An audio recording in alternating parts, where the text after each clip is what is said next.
Oi, gente, professora Beth aqui mais uma vez para dar aula para vocês. Então, o tema dessa videoaula vai ser a descoberta da América, mais exclusivamente a gente vai falar sobre o choque de culturas, a cultura europeia versus a cultura pré-colombiana dos índios que já existiam aqui na América, ok? Então vamos lá. Quando Cristóvão Colombo colocou os pés na América em 1492, e aqui eu não vou entrar no mérito se realmente foi ele o primeiro a descobrir, existem várias teorias de que não foram, então. Quando ele pôs os pés aqui em 1492, o fato é que já existiam mais de 50 milhões de pessoas vivendo nesse continente, certo? Continente americano, certo? E aí eu tenho um pouco de esperança de que vocês saibam, quando a gente fala em América, a gente fala do continente inteiro, englobando a América do Norte, a América Central e a América do Sul.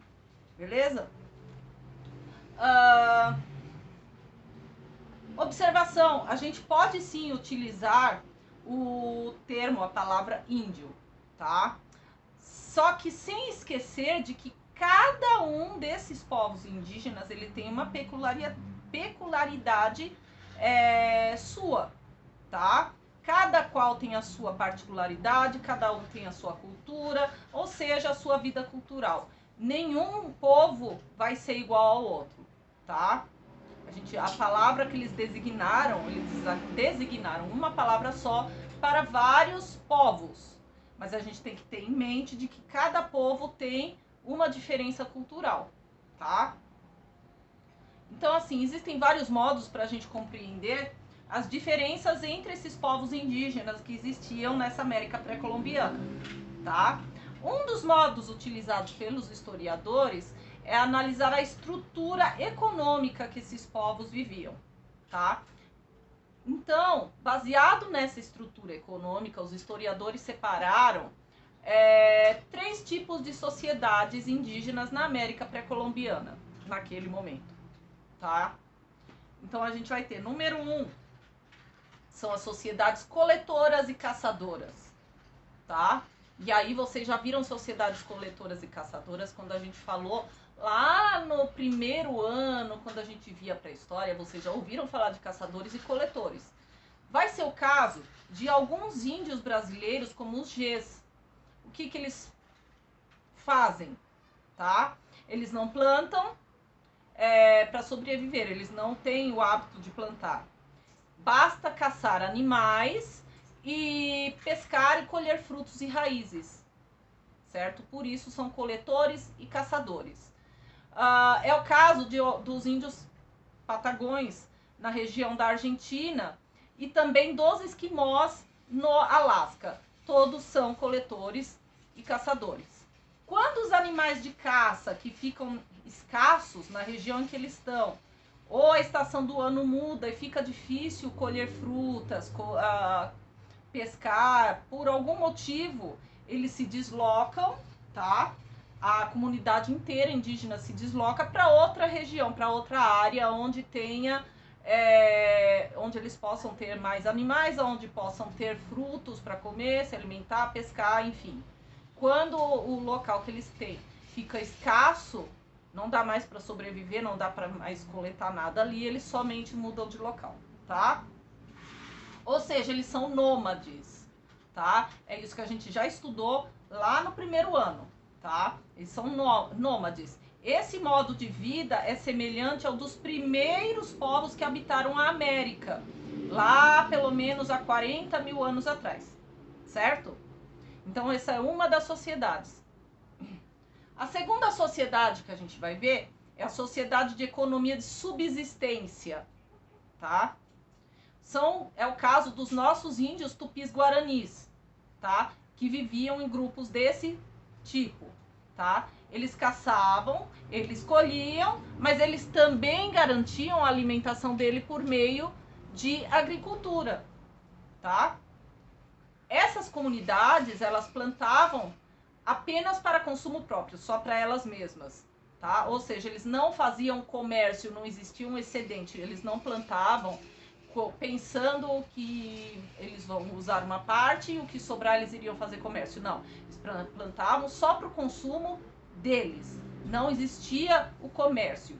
Os povos indígenas das regiões onde hoje é os Estados Unidos e o Canadá também praticavam essa agricultura de subsistência, certo? Eles caçam? Sim, eles caçam, eles colhem, eles pescam, mas eles garantem a sobrevivência da comunidade plantando também, tá?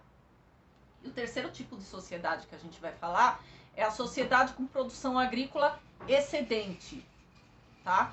É o caso das principais sociedades no México, América Central e no Peru, que eram organizadas por povos como que vocês conhecem, como os incas, maias e astecas, certo? Eles desenvolveram tecnologias para poder alimentar uma grande população, porque a comunidade deles era muito grande, certo? Eles utilizavam já canais de irrigação, já domesticavam animais, construíam cidades com prédios com pedras, fabricavam armas e instrumentos de metal, coisa que os outros não faziam, no caso metal, cobre e bronze, tá? E as cidades, elas eram administradas por um estado, no caso, um imperador, e era comum um estado subjugar o outro, mas eu não vou entrar nesse termo agora, porque senão a aula vai ficar muito grande se eu for começar a falar só sobre incas, maias, astecas, os outros povos, como eram, enfim, tá? Eu vou falar mais desse modo mais geral mesmo. Então agora a gente vai entender um pouco a visão dos espanhóis e portugueses, né? Como que, quando eles vieram parar aqui, qual foi a atitude deles, tá? Vale a gente lembrar que essa busca de riquezas, tá, estava na cabeça dos europeus. Então eles resolveram deixar as terras deles em busca de riquezas, tá? Não foi, nossa, eu vou tentar uma nova vida, que bacana, tem um novo mundo, vamos testar, vamos ver. Não, a cabeça deles estava assim, eu vou para um novo local, tentar enriquecer, mudar de vida, assim, tentar ficar mais rico, sair dessa miséria que estava na Europa, porque principalmente quem vinha para cá, certo? Não eram os caras bonzinhos. Lógico que os primeiros navegadores comandavam, mas a tripulação não era aquele cara, nossa senhora, o cara é uma maravilha de santo, ele só veio porque ele tá ruim de vida.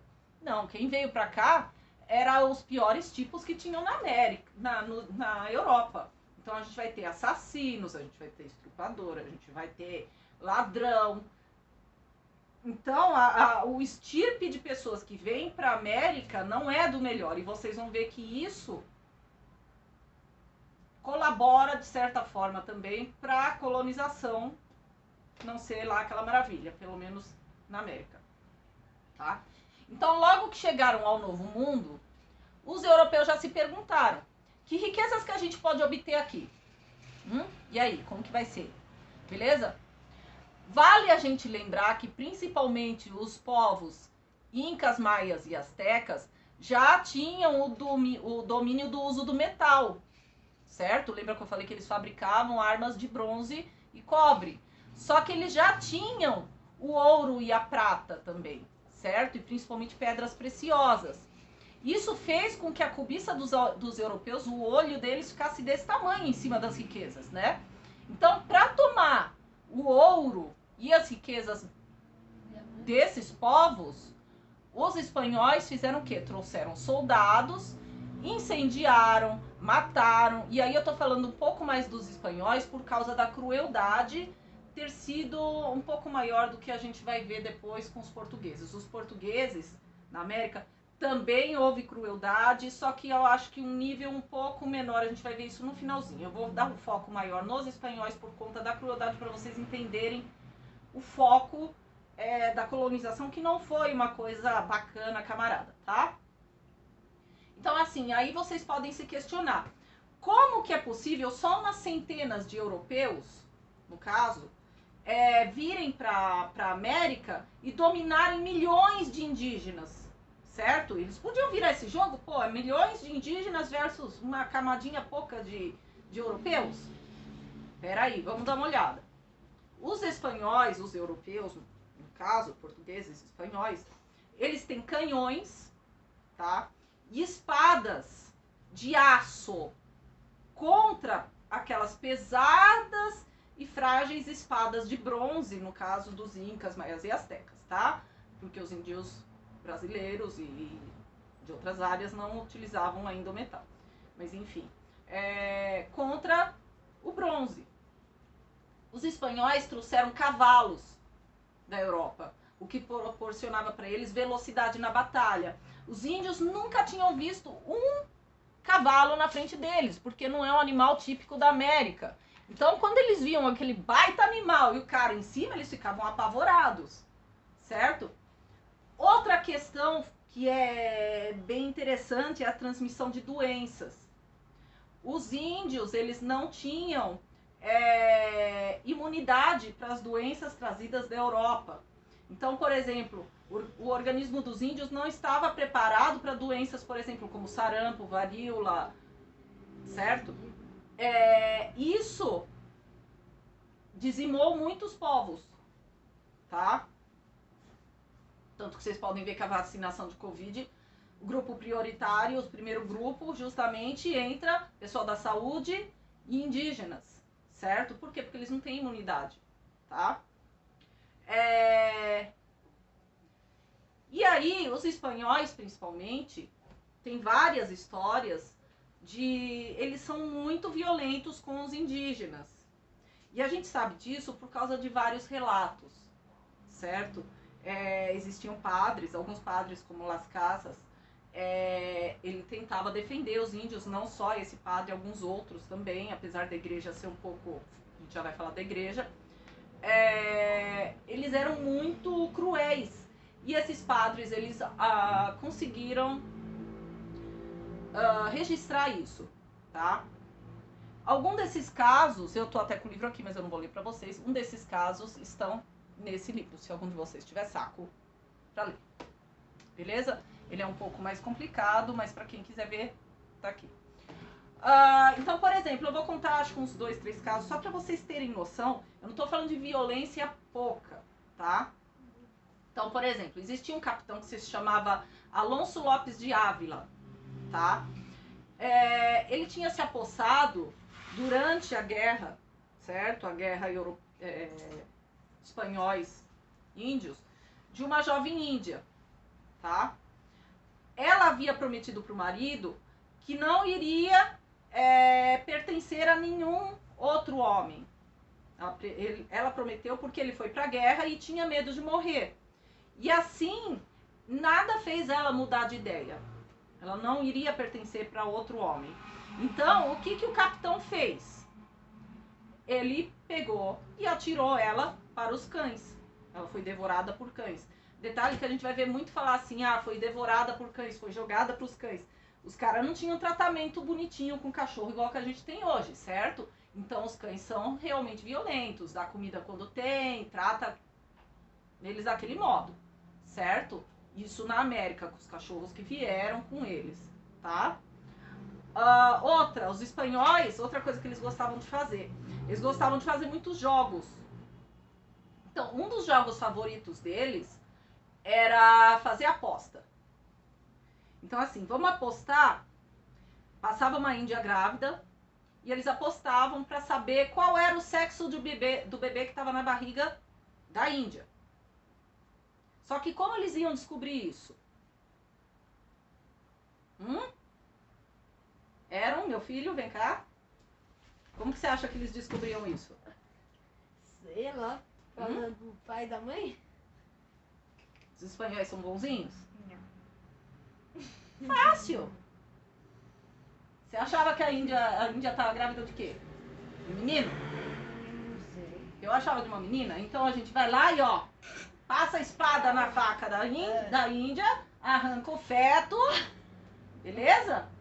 E se descobre, mata a mãe, mata o feto e se descobre qual é o sexo do bebê. Uma coisa bem cruel, tá? enfiava, no caso, a espada no ventre da Índia até o feto sair, tá? A questão que vocês vão perceber é que os espanhóis, eles tratavam os índios como seres desprovidos de qualquer humanidade, tá? Então, por exemplo, outra coisa, alguns cristãos encontram uma índia passeando, isso são tudo relatos, tá? Tem nesse livro que eu mostrei pra vocês, alguns, tá? Tem muito mais do que isso. Uma índia caminhando com um bebezinho nos braços, certo? E ela estava amamentando ele. Como os cães que estavam com os soldados, com esses cristãos, né? Estavam com fome, eles simplesmente arrancaram a criança dos braços da mãe e jogaram pro cão, que acabou despedaçando a criança inteirinha na frente da mãe. Certo? Isso é o tipo de crueldade que eles faziam. Ou então, simplesmente chegar num local e falar, nossa, será que a gente, um grupo de soldados, será que a gente afiou o suficiente essas facas? Essas espadas? Ah, não sei, tem uma aldeia ali próxima, vamos ver. Chega na aldeia e simplesmente mata metade da aldeia. Não, ó, tão afiada, bacana, legal. Sabe, assim, são coisas, brutalidades sem razão, tá? Vamos falar um pouquinho da questão da igreja em si, tá? A conquista da América, ela não é apenas uma questão econômica, certo? Para a igreja, ela significa a expansão do cristianismo para os outros continentes, tá? Lógico que aumenta a questão do lucro da igreja também, mas a expansão do cristianismo. Óbvio que vai ter diferenças na igreja católica de hoje e na igreja católica da época, tá? A igreja católica da época, alguns padres aceitavam a matança de indígenas, maus tratos, tudo isso era uma justificativa para eles, por eles não serem cristãos, então eles mereciam sofrer, isso para a época, tá? E não são todos padres, a maioria, mas não todos. Como eu falei, alguns padres chegaram a defender índios, tá? E a gente vai ver que a Igreja Católica, ela colabora com a dizimação da cultura indígena, tá? De que modo? Os templos, estátuas, todos foram substituídos por igrejas e estátuas, enfim, cristãs, tá? Católicas. É aquela velha questão, se você quer colocar a sua cultura como algo superior, acima da que já é existente, você destrói tudo que já existe e coloca a sua por cima, tá? A cultura indígena foi considerada bárbara, pagã e desprezível, tá? Com isso, a gente vai ter todas as lendas e tradições deles são ridicularizadas na época, tá? Com isso, muitos indígenas passam a ter vergonha do seu próprio povo, se sentindo inferiores, eles acham mesmo normal perder tudo. Como que vocês vão poder perceber, pelo que a gente está contando, a destruição da cultura de um povo, tá? Serve para humilhar e submeter esse povo à sua vontade, que é o que os europeus estão fazendo. Não basta você chegar lá e destruir uma nação inteira, matar, dizimar. Eles também têm que destruir a cultura deles e recolocar a sua por cima, tá? É a questão de humilhar e submeter um povo. De qualquer forma, tá? A cultura que a gente tem latino-americana, ela vai ser uma junção do encontro da civilização europeia com a indígena, tá?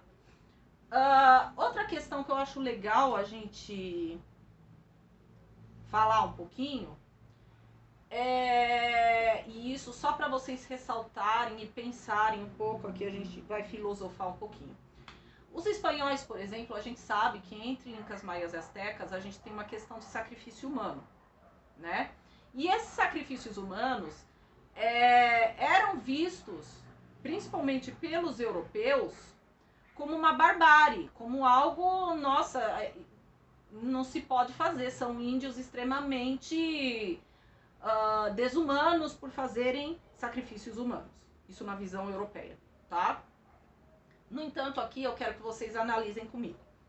O sacrifício, no caso feito por esses povos da Mesoamérica, é um assassinato religioso, número 1. Ele se faz em nome de uma ideologia oficial, tá? Detalhe, o sacrifício ele é feito em praça pública, tá? À vista de todos e com o conhecimento de todos da comunidade, da sociedade, da comunidade, tá? A identidade, o cara que vai ser sacrificado, para ele ser sacrificado, tem regras estritas, tá? Não é qualquer um, não chega ali numa tribo, vou catar você, vem aqui que eu vou sacrificar. Não é, tá? Ele não pode ser estrangeiro demais, muito afastado, mas ele também não pode ser um cara próximo demais. Então, por exemplo, os astecas, eles achavam que a carne das tribos distantes ela não era comestível para os deuses, certo? E tão pouco se podia pertencer à mesma sociedade porque não se sacrifica um concidadão, um cara que é compatriota seu, certo? Os sacrificados, eles vão vir de regiões próximas, que falem a mesma língua, mas com outro governo que acaba sendo, às vezes, subjugado pelo governo principal, enfim, tá? Mas não tão distante. Uma vez que o cara ele é capturado, ele é mantido cativo, ele vai ficar preso durante um tempo, e em partes, durante esse tempo, ele não é tratado como um preso do modo que a gente vê hoje, o cara tranca lá e fica. Não, ele tá preso ali, mas ele vai sendo assimilado em partes pelo povo. Aos poucos ele vai tomando conhecimento da cultura do povo, ele vai se assimilando, ele participa da sociedade dessa população, tá? Ele não chega a ser totalmente assimilado e se tornar parte do povo, mas ele é bem tratado, tá? O sacrificado, ele é avaliado segundo as suas qualidades, certo? E, por exemplo, um cara que não consegue andar não pode ser sacrificado, porque vai ser uma desonra para os deuses, tá? E ser sacrificado, o cara que é escolhido para ser sacrificado, para ele é uma honra ser sacrificado. Ele não vê aquilo como uma coisa negativa do modo que os europeus veem. Porque para ele, quando ele é sacrificado, na cultura deles, ele vai adquirir um status de um deus. Ele está sendo sacrificado para um deus, para os deuses, e ele vai adquirir o status de um deus após a morte, na visão deles. Então não é alguma coisa pejorativa, tá? Nesse molde todo, ser sacrificado, isso na visão da sociedade indígena lá da Mesoamérica, tá? Para eles não é algo horrível, para os europeus sim, tá? Agora vamos analisar o que os espanhóis estavam fazendo quando chegaram, tá? Quando eles chegaram na América, certo? O massacre em si, certo? Eles chegavam, matavam quando bem queriam, tirava bebê do colo das índias, dava para os cachorros, sei lá, afiava a faca e ia testar nos caras. Isso é um massacre, tá? O massacre, ele vai revelar somente a fragilidade dos laços sociais daquela sociedade. Por quê? Para começar, ele vai ser feito de preferência longe da sociedade deles, tá? E longe aonde a lei não vai se fazer presente, onde eles não vão ser punidos, tá? O massacre, ao contrário do sacrifício, ele, se possível, ele vai ser mantido em segredo dessa sociedade. Ele não vai ser revelado, diferente do sacrifício que é revelado para uma sociedade inteira, tá?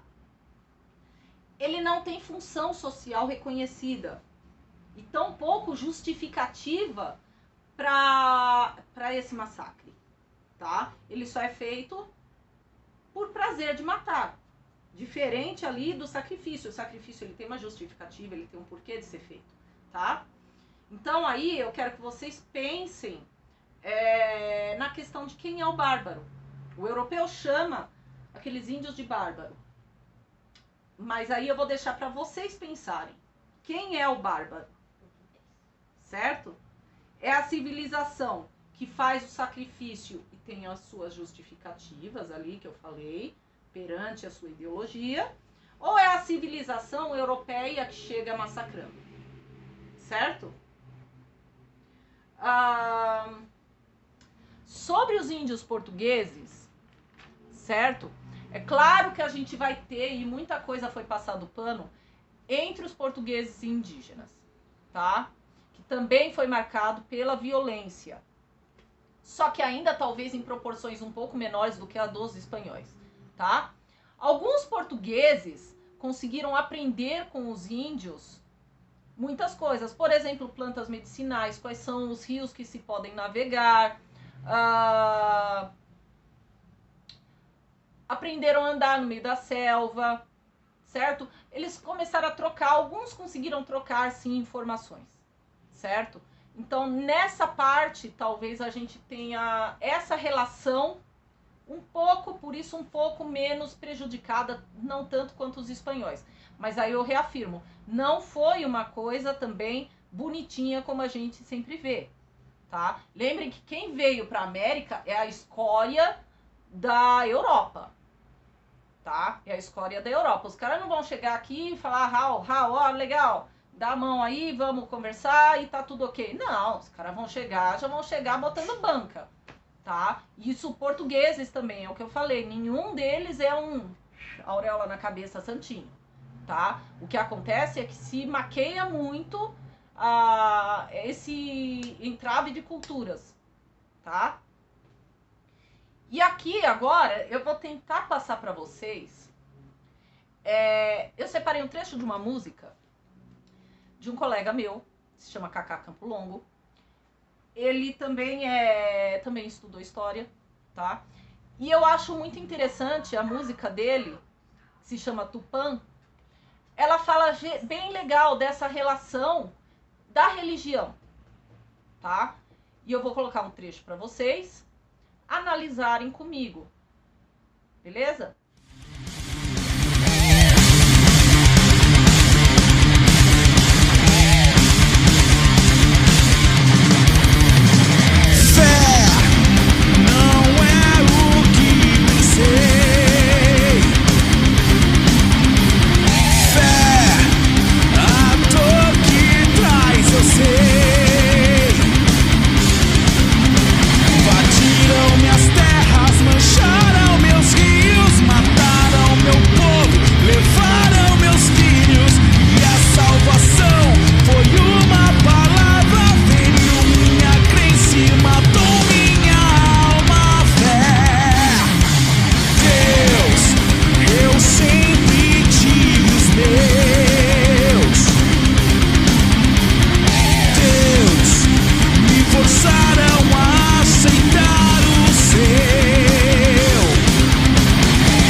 Certo, gente? Eu acho que a mensagem da música do Cacá, ela é muito clara, certo?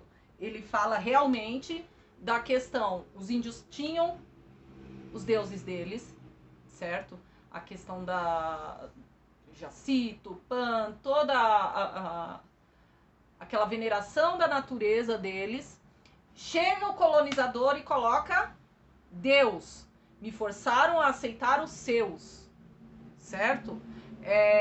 Invadiu minha terra, feriu minha alma, certo? Acho que essa letra ele é autoexplicativa em cima do vídeo que a gente estava falando, da questão de choque de culturas, desrespeitar a cultura do outro, certo?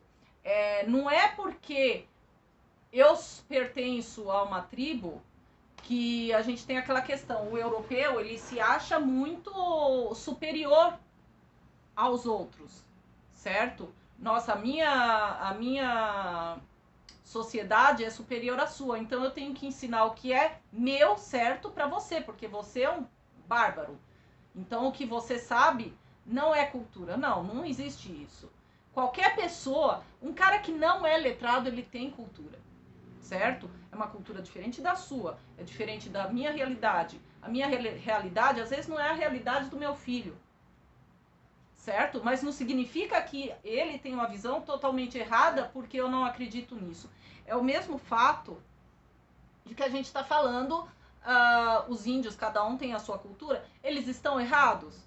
Não, eles não estão errados, é a realidade deles é outra, certo? Por isso que eu quis passar essa música do Kaká. Eu acho ela muito... Ela abre muito o olho para finalizar essa nossa aula. Beleza? Então, eu espero que vocês tenham compreendido essa questão de choque de culturas. E a gente se vê na próxima aula. Tchau, gente!